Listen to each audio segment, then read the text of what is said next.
Hace apenas un suspiro terminó lo que quizás debe ser el evento cultural más grande del planeta. Estoy hablando del Mundial de Fútbol, que este año se celebró en Rusia, un país del que probablemente sepamos muy poco y creamos quizás saber y tengamos algunos prejuicios, así que hoy vamos a estar hablando de eso. Sí, para deconstruir mitos y sentidos comunes trajimos a un especialista. Él es historiador, es doctor de la Universidad de Buenos Aires, es investigador del CONICET y se llama Martín Baña. Lo recibimos con un aplauso. Bienvenido. Hola. Muchas gracias, Martín. Gracias a ustedes. ¿Vamos a la clase? ¿Cómo no?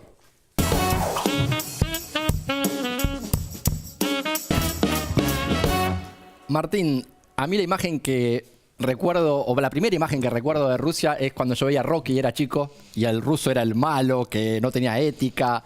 Tal vez hasta el día de hoy quedó un poco esa imagen. Exacto, siempre se pensó a Rusia como un lugar aislado, exótico, totalmente diferente a lo que conocemos, ¿no? Si uno revisa, por ejemplo, los diarios de los viajeros que fueron a Rusia en el siglo XVIII, en el siglo XIX, o de los diplomáticos, se ve que se lo describe en términos negativos, ¿no? Que son borrachos, que no tienen modales, que no saben nada de arte. Y eso se llevó después a los estudios sobre Rusia y se estudió a Rusia desde ese lugar, ¿no? Como un lugar que era totalmente diferente y en términos negativos a Europa. Entonces se lo definió o se lo explicó de manera negativa. Es decir, como no tenía una burguesía, por ejemplo, no tenía desarrollo económico, como no había pasado o no había tenido una revolución francesa, no tenía democracia, como no había tenido ilustración, era un pueblo que estaba sumido en la oscuridad. Pero bien sabemos que la realidad no se explica por lo que no hay, ¿no? Sino que se explica Claro. por lo que hay. Y lo que tenemos es un país que ocupaba y ocupa tal vez un lugar periférico, un lugar específico, que es un lugar periférico dentro del sistema mundial. O sea que es anterior a la revolución del 17 y al comunismo esta imagen. Yo pensé que era más, bueno, fruto de que al haber el muro de Berlín, La Guerra Fría. La Guerra Fría, claro, pero no, es anterior, estás diciendo vos. Exacto, eso viene de antes y la revolución vino a reforzar este prejuicio, ¿no? A mí me da intriga, yo soy bióloga. Quiero saber cuáles son las metodologías, cómo se hace para estudiar la percepción que se tiene de todo un país. Bueno, eso ahí hay una gran cantidad de fuentes, ¿no? Eso es bastante rico para los historiadores porque se puede trabajar a partir, por ejemplo, de diarios, de publicaciones, de producciones hechas sobre todo en otros países y particularmente en Europa. Pero en el caso de la música, por ejemplo, se da un caso bastante particular porque en Rusia se dieron entre los intelectuales, entre los artistas, debates respecto de quiénes eran ellos y cómo se relacionaban respecto de Europa, ¿no? O sea, la pregunta que querían responder era ¿qué es Rusia? Porque es europea, pero no es europea, ¿no? Es esa cosa ambigua. Es Europa, es Asia. Entonces se ve en muchas producciones musicales, por ejemplo, una representación de lo asiático, de lo oriental, justamente para diferenciarse. Es decir, ustedes son orientales, nosotros rusos somos europeos. Cuando esa música fue a Europa, llevada por un empresario ruso, que como buen empresario quería ganar dinero y vender entradas, aprovechó el prejuicio que había en Rusia y llevó esa música que hacía referencia al oriental. Solo que en Europa, en vez de leerlo como lo leían los rusos, que era una manera de diferenciarse de lo oriental, lo tomaron como parte del componente de la identidad rusa, ¿no? Entonces ahí también se puede estudiar o se puede entender cómo era percibido este país fuera de Rusia. Y Martín, vos supongo que además sos un fanático de Rusia. ¿Cómo es Rusia hoy?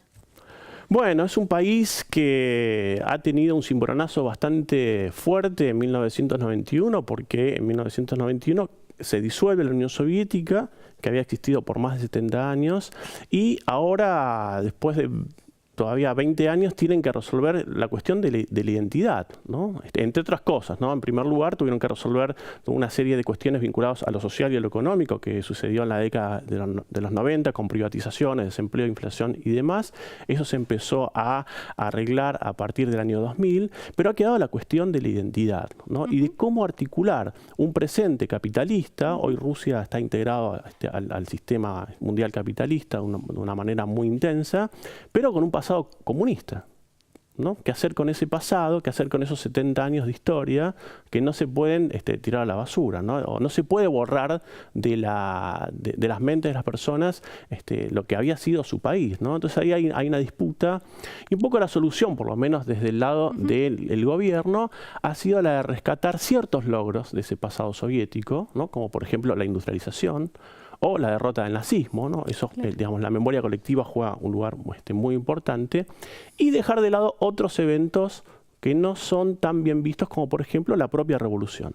¿Por qué? Porque dentro del imaginario del gobierno ruso, la revolución es el momento del caos, ¿no? Es el momento de la desintegración. Y eso, en términos de generar una identidad nacional, no es nada positivo, más bien todo lo contrario. El gobierno actual no reivindica la revolución del 17. No reivindica la revolución de 1917, pero sí reivindica varios elementos de la historia soviética. ¿Cómo es la frase de Putin? Bueno, se dice que Putin... él dice que tiene todavía su carnet de afiliado del Partido Comunista, ¿no? Que no lo rompió. Pero suele decir la frase de que quien extraña a la Unión Soviética, quien no extraña a la Unión Soviética no tiene corazón, pero quien la quiera restaurar no tiene cerebro, ¿no? Haciendo referencia a esa imposibilidad de volver a instalar un régimen comunista, pero a rescatar ciertos logros que, bueno, son esenciales para la identidad de un país. Y no quiero dejar de hacerte una pregunta de la que se habla mucho, por lo menos yo leí mucho, que es el tema de la vida de los homosexuales en Rusia. Y al parecer hay mucha discriminación, inclusive desde el Estado hay mucha represión. Eso... Sí, bueno, eso tiene que ver con lo que hablaba antes, ¿no? Esta disputa que hay históricamente en Rusia, o esta relación conflictiva que hay con Occidente, ¿no? Que hay con Europa. Entonces, hace unos años el gobierno sancionó una serie de leyes, entre las que se destaca, por ejemplo, una ley que técnicamente se llama Ley contra la propaganda de relaciones no tradicionales, ¿no? Esto es una persecución a la comunidad LGTB, ¿no?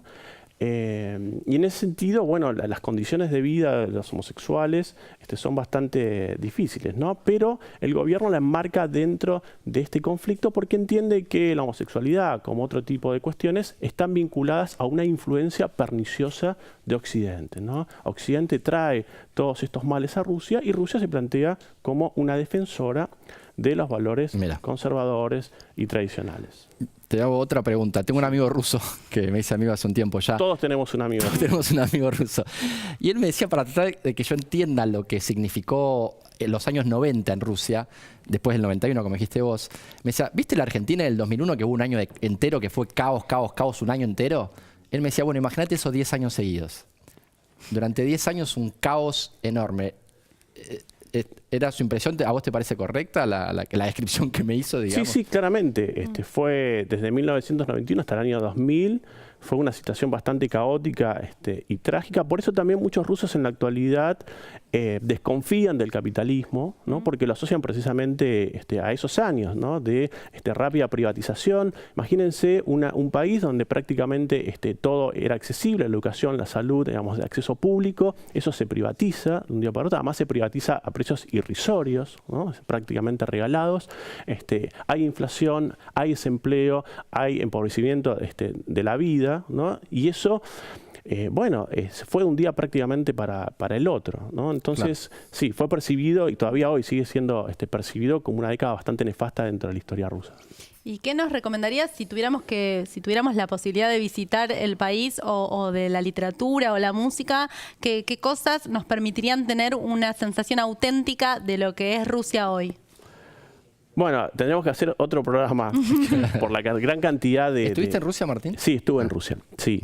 Por la gran cantidad de producciones artísticas, culturales, filosóficas, intelectuales que hay de Rusia. Obviamente, una de las mejores maneras que hay de conocer, creo yo, es la de viajar. Así que si se puede viajar particularmente a las dos capitales, ¿no? A Moscú y a San Petersburgo, ahí van a tener un panorama fantástico de lo que puede ser Rusia, con sus museos, sus salas de concierto y la historia que está presente a medida que uno va caminando, ¿no? ¿Y hay algo que puedas marcar como algo muy sorpresivo para vos de tu visita a Rusia? ¿Algo que no te esperabas, que te marcó mucho? Bueno, yo iba ya con algún conocimiento por cuestiones obvias, pero sin dudas lo que me impactó fue la red de subterráneos de Mira, ¿sabes que mi de hija me Moscú. dijo lo Tiene mismo? una que es circular, ¿no? Tiene una que es circular que va por abajo y tiene otra que es circular que va por arriba. Tiene una gran cantidad de líneas, pero sobre todo lo que me sorprendió, que me habían avisado que era así, pero yo no lo imaginaba, son las construcciones que hay. Son como unos palacios enormes las Exacto, estaciones de son subte. palacios subterráneos, que eso también tiene una explicación. No es que un día se levantaron y dijeron, bueno, vamos a hacer subtes con glamour y les vamos a poner arañas y mármoles y demás, sino que tenía que ver también con una concepción pública de la vida, ¿no? De generar que los espacios públicos sean mejorados y accesibles para todos, y también con una estética luminosa. Si uno va al metro de Moscú, lo que va a ver es que, paradójicamente, ¿no? Porque está abajo de la tierra, pero al mismo tiempo es muy luminoso. Wow. Y esto tiene que ver con una característica de la estética soviética de esos años, los 30, los 40, que es esta idea de una estética luminosa, donde el sol tuviera un lugar preponderante, ¿no? Es Y lo eso, contrario a la imagen que tenemos fría y oscura, ¿no? sí, que se trata de uno de los tantos mitos que hay alrededor de Rusia, ¿no? Muchas gracias por haber venido. Gracias a ustedes por la invitación. Y te vamos a regalar una remera. Qué amables. Y para nombrarte miembro también de esta liga. La remera de la Liga de la La Ciencia. remera Genial. de la ciencia. Está. Te agradecemos. Muchas gracias. No, gracias a vos. Gracias. Gracias a vos. Y nosotros nos vamos y enseguida volvemos con más La Liga de la Ciencia. Es nano, es mega, la liga de la ciencia es alfa, es beta, la liga de la ciencia.